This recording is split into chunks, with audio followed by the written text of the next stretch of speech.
আজ আমরা শেয়ার করব মাইথন ঘোরার অভিজ্ঞতা। আমরা মাইথন ঘুরেছিলাম পুরুলিয়া থেকে, তবে আপনারা মাইথন ঘুরে দেখতে পারেন কলকাতা থেকে মাত্র একদিনের ছুটিতে। তো চলুন ঘুরে আসি মাইথন থেকে।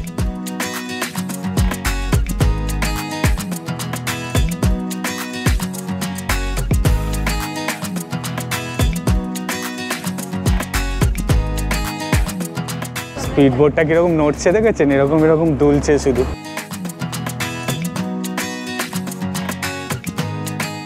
হাওড়া থেকে মাইথন যাওয়ার জন্য 22387 ব্ল্যাক ডায়মন্ড এক্সপ্রেস, যা সকাল 6:15 নাগাদ ছাড়ে।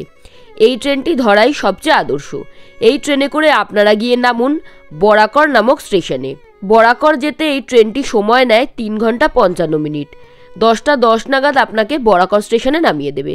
এই ট্রেনে 2S এর ভাড়া পড়বে 120 টাকা করে এবং এসি চেয়ার কারের ভাড়া পড়বে 420 টাকা করে। তবে আপনারা জেনারেল টিকিট কেটেও এই ট্রেনে ট্রাভেল করতে পারেন। তবে জেনারেল কামরায় কিন্তু প্রচণ্ড ভিড় হয়, সেটা একটু বুঝে শুনে। স্টেশনের বাইরে থেকেই পাবেন অটো। অটোতে আগে থেকে দরদাম করে নিন। এই অটোতেই আপনারা সাইট সিন ঘুরে দেখতে দেখতে তবে মাইথন যেতে পারেন। আবার মাইথন পৌঁছে সেখান থেকেও অটো নিয়ে ঘুরে দেখতে পারেন। তবে আমার সাজেশন হবে এই অটোতেই কিছু সাইট সিন করে তারপর মাইথন ড্যামে পৌঁছন। তবে অটোর সাথে আগে থেকে কথা বলে নেবেন, জানি অটো আপনাদেরকে ঝাড়খণ্ডের দিকে ড্রপ করে। এতে আপনাদের খরচা পড়তে পারে 250 থেকে 300 টাকা মতো। আমরা মাইথন ঘুরে দেখেছিলাম পুরুলিয়া থেকে। পুরুলিয়ায় আমরা যে রিসর্টে ছিলাম সেখান থেকেই গাড়ি ভাড়া করেছিলাম। পুরুলিয়াতে আমরা ছিলাম মহুলবন হিল রিসর্টে। এই রিসর্টের রুম ভাড়া শুরু হয় 1500 টাকা থেকে। সিজন অনুযায়ী ভাড়া বাড়ে ও কমে। স্ক্রিনে ফোন নাম্বার দিয়ে দিলাম, যে কোনো প্রয়োজনে যোগাযোগ করতে পারেন। পুরুলিয়ার ভিডিও যারা এখনও দেখেননি তাদের জন্য ভিডিওর লিঙ্ক ডেসক্রিপশন বক্সে দিয়ে দিলাম, চাইলে চেক করে নিতে পারেন। আমরা এখন চেক আউট করে বেরোচ্ছি। আমাদের গাড়ি চলে এসছে, সাইট সিন করব, তারপর আমাদের ফেরার ট্রেন রয়েছে। আমাদের ফেরার ট্রেন হচ্ছে 4:20 আদ্রা জাংশন থেকে, রূপসী বাংলা এক্সপ্রেস। সেটা করে আমরা ফিরবো, এরকমভাবেই প্ল্যানিং করা, টিকিট কাটা রয়েছে। এখন আমরা এখান থেকে বেরিয়ে মানে রিসর্ট থেকে চেক আউট করে ঘুরবো হচ্ছে কল্যাণেশ্বরী মন্দির, মাইথন ড্যাম আর পাঞ্চেত ড্যাম। এই 3টে জায়গা ঘুরবো। এই 3টে সাইট সিন আমাদের বাকি রয়ে গেছে আর কি। টাটা, খুবই ভালো লাগলো। চলুন, থ্যাংক ইউ। আবার আসবেন। হ্যাঁ, অবশ্যই। তো চলুন গাড়িতে উঠে পড়ি।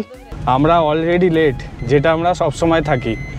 শৈলী বলছে যে আমার জন্য লেট হয়েছে, কিন্তু আজকে কিন্তু আমার জন্য লেট হয়নি। শৈলী ওর যে মাইকটা আছে সেই মাইকটা কোথায় মানে রেখে এসেছিল বা ফেলে দিয়েছিল, লাস্ট পর্যন্ত খুঁজে পাওয়া গেছে। কোথা থেকে খুঁজে পাওয়া গেছে সেটাও জিজ্ঞেস করে নিন।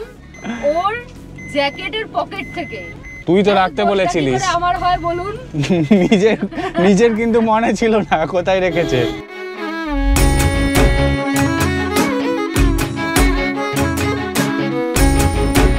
তো আমরা এখন প্রথমে যাব হচ্ছে কল্যাণেশ্বরী টেম্পল, যেটা আমাদের রিসর্ট থেকে মোটামুটি 70 কিলোমিটার দূরে। বেশ খানিকটা টাইম লাগবে। তো দাদা বলছে ঘন্টাখানেক মতো সময় লাগবে। চলুন, এখন তো রেল গেট পড়ে আছে, তাই আটকে আছি আমরা।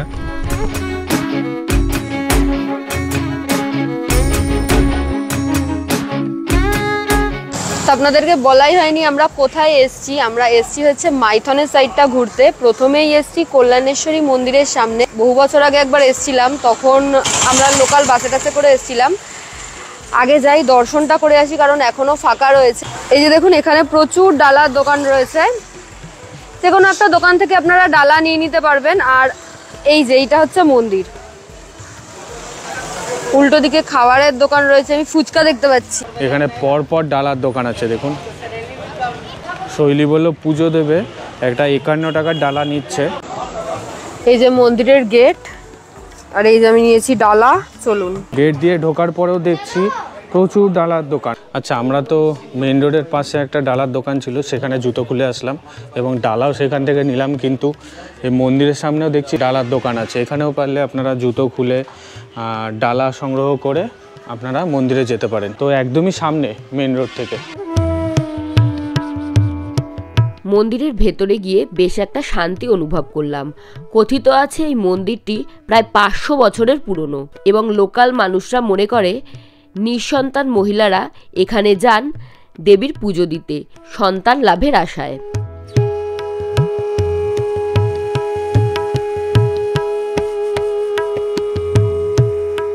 মন্দিরের ব্যাক সাইডে একটা নদীও দেখতে পেলাম। চলুন। মন্দিরের পেছন থেকে বয়ে গেছে বরাকর নদী। এই হচ্ছে নদী। আপনারা চাইলে একটু সাবধানে সামনের দিকে যেতে পারেন হেঁটে হেঁটে।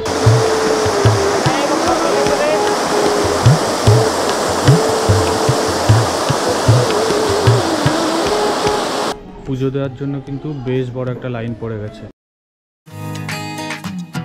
কল্যাণেশ্বরী মন্দির ঘুরে আমরা যাচ্ছি এখন মাইথন ড্যামের দিকে। তো মন্দির থেকে বেশি দূরে না, একদমই সামনে। মাইথন ড্যামের সামনাসামনি পৌঁছেই গেছি। এখানে আমরা নামলাম এই ইউথ হোস্টেলটা দেখে। মাইথন ড্যামের সামনে থাকার খুব কম অপশান রয়েছে আর কি, তো তার মধ্যে ইউথ হোস্টেল হচ্ছে অন্যতম। এখানে দু একটা হোটেলই রয়েছে, যেরকম এখানে দেখতে পাচ্ছি হোটেল শান্তিনিবাস, এটাতে আমরা এর আগে যখন এসেছিলাম তখন ছিলাম। দুটোরই আমি হোর্ডিংয়ের যে গ্লিমস রয়েছে সেটা অ্যাড করে দিচ্ছি। শান্তিনিবাসের তো ফোন নাম্বার রয়েছে, ইউথ হোস্টেলের ওয়েবসাইট এবং ফোন নাম্বারও রয়েছে, তো আপনারা আসলে এনাদের সাথে যোগাযোগ করতে পারেন, তবে নিজেরা যাচাই করে। শান্তিনিবাসে আমি বহু বছর আগে ছিলাম, আমার ভালো লেগেছিল, রিসেন্ট থাকিনি তাই বলতে পারবো না। পৌঁছে গেছি আমরা মাইথন ড্যামের সামনে, মানে ওই পারে হচ্ছে কল্যাণেশ্বরী মন্দির টন্দিরগুলো, আর আমাদের গাড়িটা আমাদেরকে এই পারটাতে এসে নামালো। গাড়ির পার্কিং ওখানেই হয়। ড্যামের ওপরে যে ব্রিজটা সেখানে কিন্তু গাড়ি নামতে দেয় না, মানে গাড়ি দাঁড় করিয়ে আপনাকে নামাতে দেবে না, যে আপনাকে নামিয়ে দিয়েও চলে যাবে সেরকম ব্যাপার নেই। আমরা ওপাশে নেমেছি, নেমে আবার হেঁটে হেঁটে যাচ্ছি, কারণ ড্যামটা তো দেখতেই হবে, সুন্দর লাগছে এই জায়গাটা, তো এটাই আর কি। আমরা ওই দিকটায় যাব।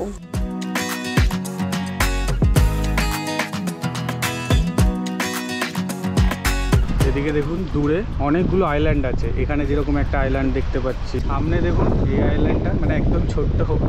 এই নদীটার নাম হচ্ছে বরাকর নদী।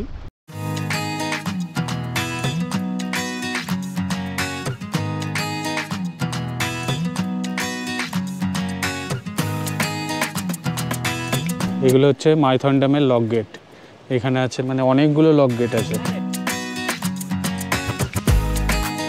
তো চলুন নিচের দিকে নামার চেষ্টা করব, দেখি কি দেখাতে পারি আপনাদের, আর বোটিংয়ের খবরটা আপনাদেরকে জানাবো। তো বোট রাইডটা যেখান থেকে হয় সেখানে দাঁড়িয়ে আছি আমি, এই যে দেখতে পাচ্ছেন। এই বোট রাইডের অ্যামাউন্টগুলো আপনাদের বলে দিই। লক গেট যদি শুধু ঘুরিয়ে নিয়ে আসে তাহলে বলছে 300 টাকা নেয়, আর এখানে একটা আইল্যান্ড আছে সেখানে নামালে বলছে 400 টাকা নেয়, আর একটা জায়গায় নামাবে আর কয়েকটা জায়গায় ঘুরিয়ে নিয়ে আসবে, তাহলে আপনাদের পুরোটা বলছে 1200 টাকা নেবে। টোটাল 1.5 ঘন্টার ট্যুর হয়।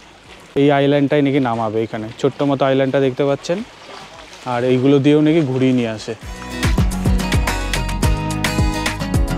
আর জিজ্ঞাসা করলাম শেয়ারে হয় কিনা, বললো শেয়ারে হয় না, পুরো মানে বোটটা আপনাকে বুকিং করতে হবে। এই বোটিংয়ের বিভিন্ন রেট চার্ট আছে, সেটা আমি স্ক্রিনে দিয়ে দিচ্ছি, আপনারা চাইলে দেখে নিতে পারেন। তো এখানে অনেকগুলো ঘাট দেখছি। আমরা তো একটা ঘাটে গেছিলাম, ওখানে বললো ফুল বোটটা ভাড়া করতে হবে। এখানে আবার আর একটা ঘাট দেখতে পাচ্ছি যেটার নাম হচ্ছে বাবু বোটিং ঘাট। চলুন এখানে দেখি শেয়ারের ব্যবস্থা আছে কিনা। এই হচ্ছে বাবু বোটিং ঘাট, দেখি এখানের কি অবস্থা দেখি।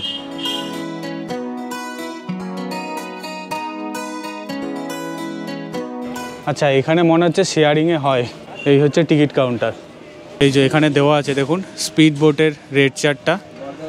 100 টাকা করে পার পার্সন নেবে, দুটো জায়গা ঘোরাবে, এরকম বিভিন্ন রেট চার্ট আছে দেখুন, বিভিন্ন জায়গায় ঘোরাবে। তো আপনারা চাইলে ভিডিওটা পজ করে দেখে নিতে পারেন। আমি আর শৈলী ঠিক করলাম যাব এখানে শেয়ারে যাওয়া যায়, এটা একটা ভালো অপশান। কারণ অনেক সময় কি হয়, পুরো বোট রিজার্ভ করে যাওয়ার অনেকেরই ক্ষমতা থাকে না। শেয়ারের অপশানটা দেখে বেশ ভালো লাগলো। আমরা এখন স্পিড বোটে চড়বো। দুটো স্পটের যেটা আছে পার হেড 100 টাকা করে, সেই টিকিটটা কাটলাম। এখন একটু ওয়েট করতে হবে, যেহেতু শেয়ারিংয়ে তো একটু ওয়েট করতেই হবে। এই যে লাইফ জ্যাকেট পরতে হবে, তারপরে বোটে উঠতে পারবো। শৈলী পড়ছে।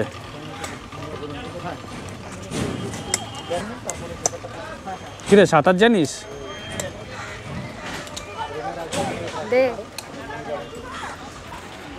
এই হচ্ছে লাইফ জ্যাকেট। লাইফ জ্যাকেট আমার লাগবে না, সাঁতার জানি তো, কোনো প্রবলেম নেই। না তাও সেফটির জন্য। লাইফ জ্যাকেটটা পরতে জানে না, উল্টো পড়ছে। না ঠিক পড়ছি, উল্টো পড়ছে। হ্যাঁ না না না ঠিক আছে ঠিক আছে, তাও সেফটির জন্য পরাটা উচিত। লাইফ জ্যাকেট পরে দুজনেই রেডি, আমি আর শৈলী। চলুন এখন স্পিড বোটে উঠবো।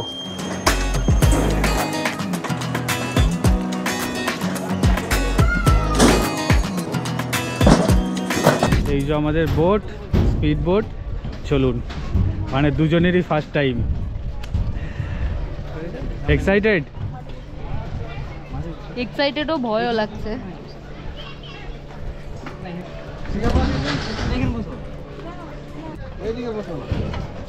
একদম ফ্রন্ট সিট নিয়েছি, দেখা যাক কি দেখাতে পারি আপনাদের। ফাইনালি আমাদের বোট স্টার্ট দিয়ে দিল। চলুন এই জার্নিটা এনজয় করি। জলে কিন্তু ভালো স্রোত আছে, আর জলটা দেখুন কতটা পরিষ্কার। এই মাইথন ড্যামটির একদিকে রয়েছে পশ্চিমবঙ্গ এবং একদিকে রয়েছে ঝাড়খণ্ড। এটি কিন্তু আসানসোলের সেরা দর্শনীয় স্থান। এই মাইথন ড্যামটি 15,712 ফুট লম্বা এবং উচ্চতা 165 ফুট। এই বাঁধটি বিশেষভাবে বন্যা নিয়ন্ত্রণের জন্য ডিজাইন করা হয়েছে এবং 60,000 কিলোওয়াট বৈদ্যুতিক শক্তি উৎপন্ন করে। আমাদের ঘুরে ভীষণ ভালো লেগেছিল, আশা করি আপনাদেরও ভালো লাগবে। অবশ্যই ভিজিট করবেন এখানে।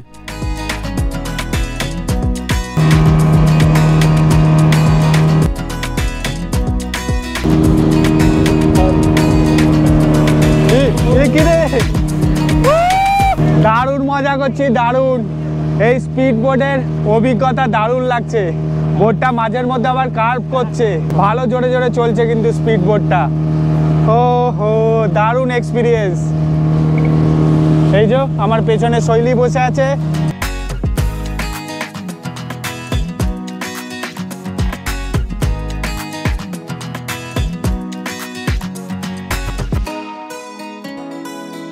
চারিদিকে কত আইল্যান্ড দেখুন।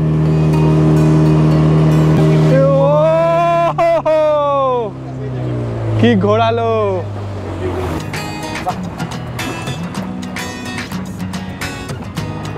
তো দাদা একটা জায়গায় নিয়ে এসে দাঁড় করিয়ে দিয়েছে, চারিদিকে জল আর আইল্যান্ড। কিরে কেমন লাগছে? দারুণ দারুণ, একটু ভয়ও লাগছে বাট ভালোও লাগছে। যখন কার্ভ হচ্ছে না তখন বেশ ভয় লাগছে। মানে কি করছে বলুন তো, স্পিডে নিয়ে গিয়ে না মাঝে মধ্যে এরকম কার্ভ করিয়ে দিচ্ছে, হেভি লাগছে ওটাতে। আচ্ছা, এই নদীটার নাম কিন্তু বরাকার রিভার। কতটা পরিষ্কার দেখুন নদীর জল, আর বেশ ভালো স্রোত দেখতে পাচ্ছি। মাইথন ড্যামের ওপর থেকে আমরা এই আইল্যান্ডটা দেখতে পাচ্ছিলাম। মানে সমস্ত আইল্যান্ডই দেখা যাচ্ছিল, এদিকের আইল্যান্ড দেখা যাচ্ছিল, ওই দূরে ওইটা আবছা আবছা দেখা যাচ্ছিল।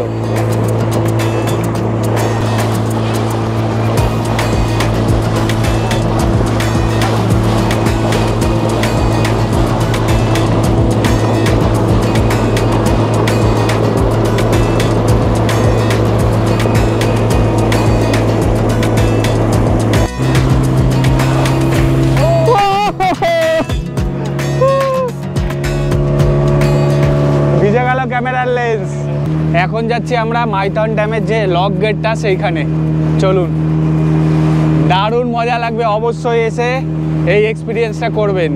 শৈলীকে দেখুন ভয় পাচ্ছে। এই হচ্ছে ড্যাম, আর এই যে সামনে লক গেটটা দেখা যাচ্ছে।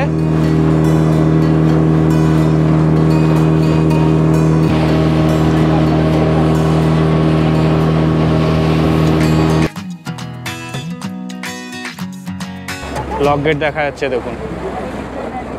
এই লক গেটের ওপরেই কিছুক্ষণ আগে আমরা দাঁড়িয়েছিলাম। এখন লক গেট দেখাতে নিয়ে এসেছে, অনেকগুলো লক গেট আছে। স্পিড বোটটা কীরকম নড়ছে দেখেছেন, এরকম এরকম দুলছে শুধু। ভালো ঢেউ কিন্তু জলের। অবশ্যই কিন্তু মাস্ট রেকমেন্ডেড একটা বোটিং রাইড। এই যে এই আইল্যান্ডটাও দেখুন দেখা যাচ্ছিল। এই আইল্যান্ডটা একদমই সামনে যদিও। এই যে আমাদের বোট রাইডটা শেষের মুখেই, এখান থেকে আমরা উঠেছিলাম।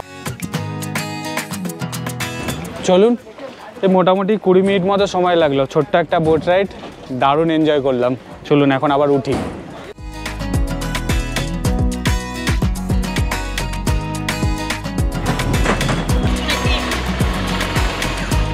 আরও একবার আপনাদের দেখিয়ে দিই, আমাদের গাড়িটা ঠিক এইখানে পার্কিং করেছে। এখান থেকে একটু হেঁটে আসবেন, এখানে দেখবেন লেখা আছে বাবু বোটিং ঘাট। এখান থেকে কিন্তু আমরা এই স্পিড বোটের রাইডটা নিলাম। আর আশেপাশে কিন্তু প্রচুর খাবারের দোকান আছে, আপনারা চাইলে এখান থেকে টুকটাক খাবার খেয়ে নিতেই পারেন। আপনাদের একটা জিনিস দেখায়, আমরা তো এই ঘাটটা দিয়ে বোটিংটা করলাম বাবু বোটিং ঘাট, আর এদিকেও একটা কিন্তু ঘাট আছে বোটিং কালীঘাট। এখানে এরকম বিভিন্ন টাইপের ঘাট দেখলাম, আপনারা যে কোনো ঘাট থেকে বোটিং করতে পারেন। আমরা এখানে শেয়ারের অপশান পেলাম বলে এখানে শেয়ারে বোটিং করলাম। এই যে বাবু বোটিং ঘাটের ঠিক অপোজিট সাইডে কিন্তু অনেকগুলো খাবারের দোকান আছে। এখান থেকে আমরা ভাবছি আজ লাঞ্চটা করে নেব, কারণ অন্য কোথাও গিয়ে কি খাবার পাবো তার ঠিক নেই। তো এখানে অনেক কিছু অপশান দেখতে পেলাম খাবারের, ভাত, চাউমিন, আরও বিভিন্ন রকমের আইটেম পাওয়া যাচ্ছে, ছোলা বাটোরা, আর নর্মালি তো এমনি জল, কোল্ড ড্রিঙ্কস আপনারা পেয়েই যাবেন। তো আমরা 1 প্লেট চাউমিন অর্ডার দিয়েছি, ভেজ চাউমিন, দাম বললো 50 টাকা। দেখি আসুক, তারপরে খেয়ে দিয়ে টেস্টটা বলছি। এই হলো চাউমিন আর এই হলো স্যালাড। টেস্ট কেমন? ভালোই খেতে, তবে জিনিসটা হাক্কা নয়, একটু গ্রেভি টাইপের, বেশ ভালো। কার পার্কিংটা যেখানে আছে সেইখানে ঠিক অপোজিট সাইডে চলে আসবেন, ওইখান থেকে একটা রাস্তা আছে, এই আপনারা লক গেটের সামনেটা দেখতে পাবেন। তো আমি সেদিকেই যাচ্ছি হেঁটে হেঁটে। তো আমি ফিরে গিয়ে দেখিয়ে দেবো আপনাদের কোথায় দিয়ে আমি নামলাম। চলুন আগে সামনের দিকে যাই, অনেকটা দেরি হয়ে গেছে। শৈলী বললো যে আমাদের 4:20 নাগাদ ট্রেন আছে, এখন 1:38 মতো বেজে গেছে, অলরেডি আমরা প্রচুর লেট। নিচে নামার যে রাস্তাটা দেখুন, এটা মেলা টাইপের বসেছে, দোলনা টোল্লা আছে। এই হচ্ছে মাইথন ড্যাম।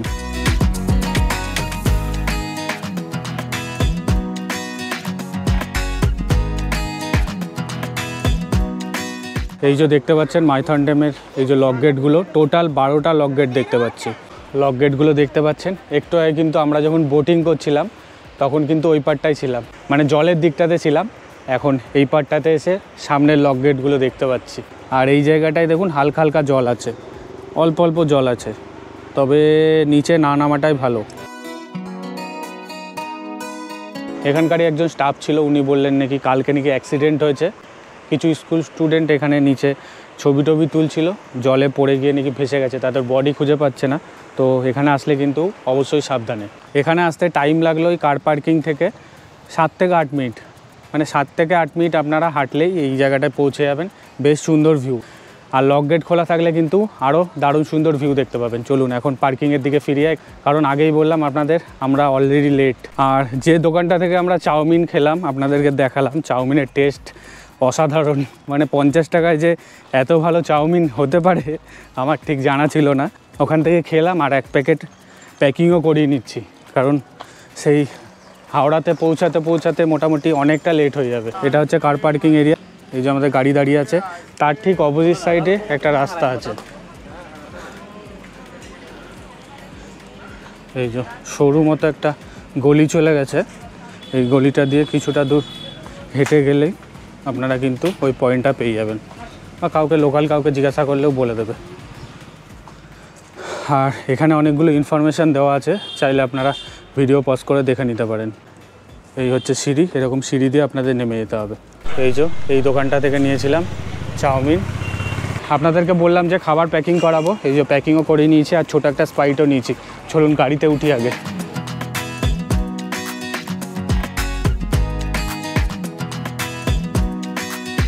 গাড়ির মধ্যে এখন চাউমিন খাওয়া দাওয়া চলছে। মানে কি হয়, আমরা যখন নতুন কোথাও খাবার ট্রাই করি একটাই নিই জেনারেলি, ভালো হবে কি হবে না তাই জন্য। তো একটা চাউমিনই নিয়েছিলাম, তখন ভালো লেগেছিল, তাই আরেকটা প্যাক করে নিলাম। আমরা যখন কল্যাণেশ্বরী যে টেম্পলটা আপনাদের দেখালাম তখন কিন্তু ওয়েস্ট বেঙ্গলে ছিলাম। আমরা এখন চলে এসেছি ঝাড়খণ্ডের দিকে, মানে ড্যামটা পেরোলে আপনারা ঝাড়খণ্ডে পৌঁছে যাবেন। এই ঝাড়খণ্ড পেরিয়ে আবার আমরা যাব হচ্ছে আদ্রা জংশনে। এখন দাঁড়িয়ে আছি পাঞ্চের ড্যামের ওপরে, দেখুন কি সুন্দর। এই হচ্ছে দামোদর নদী।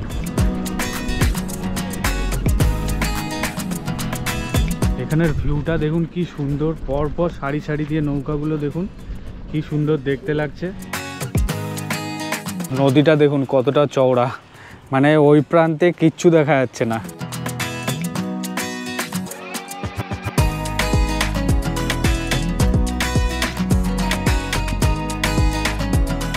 পাঞ্চের ড্যাম ঘোরা শেষ, আমরা এখন যাচ্ছি স্টেশনের দিকে, মানে আদ্রা স্টেশনের দিকে। আচ্ছা, পাঞ্চের ড্যামের যে লক গেটটা ততটাই অবধি ছিল হচ্ছে ঝাড়খণ্ডের এরিয়া। এখন কিন্তু আমরা আবার ওয়েস্ট বেঙ্গল এন্টার করে গেলাম, মানে পুরুলিয়ার দিকে এন্টার করে গেলাম। চলুন আবার আদ্রা স্টেশনে গিয়ে দেখা হচ্ছে। এই দিন সম্পূর্ণ ট্যুরটা করতে আমাদের গাড়িতে খরচা পড়েছিল 2300 টাকা মতো। তবে এই গাড়ি ভাড়া কিন্তু সিজন অনুযায়ী বাড়েও কমে। এখন 3:30 মতো বাজে। আমরা এখন দাঁড়িয়ে রয়েছি হচ্ছে আদ্রা জাংশনের যে ওভারব্রিজ রয়েছে তার ওপরে। স্টেশনে পৌঁছে গেছি আমরা। এখান থেকে আমাদের ট্রেন রয়েছে কলকাতা ফেরার, মানে হাওড়া ট্রেন রয়েছে 12884 রূপসী বাংলা এক্সপ্রেস, যেটা আদ্রা স্টেশন থেকে 4:20 নাগাদ ছাড়বে। এই ট্রেনটায় করে আমরা ফিরবো। আপনারা চাইলে এই ট্রেনটায় করেও ফিরতে পারেন, আবার চক্রধরপুর ধরেও ফিরতে পারেন। ওটা অনেকটা রাতের দিকে, তাই জন্য আমরা এই ট্রেনটা চুজ করেছি। আপনারা আপনাদের সুবিধা মতো ট্রেনের টিকিট কেটে নেবেন। আমাদের এই 2 নাইট 3 ডেজের পুরুলিয়া ভ্রমণ এখানেই শেষ করছি। আশা করছি ভিডিওটা ভালো লেগেছে। ভালো লাগলে please do like, share and subscribe Shoilee's lifestyle. Thank you for watching.